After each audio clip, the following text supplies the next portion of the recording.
Option को समझने से पहले थोड़ा बिगर पिक्चर देखते हैं। ऑप्शन एक टाइप का डेरिवेटिव होता है। डेरिवेटिव का एग्जैक्ट मतलब क्या?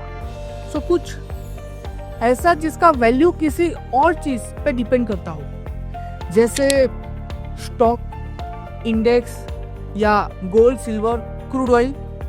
एक सिंपल एग्जांपल अगर मैं लूं तो जैसे आप कार इंश्योरेंस लेते हो, आप चाहते हो कि कुछ डैमेज ना हो, फिर भी आप प्रीमियम पे करते हो जस्ट इन केस।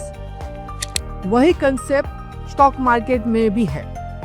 ऑप्शन एक ऐसा कॉन्ट्रैक्ट है जिसका वैल्यू स्टॉक के प्राइस पे डिपेंड करता है, बट आपको स्टॉक खरीदना नहीं पड़ता।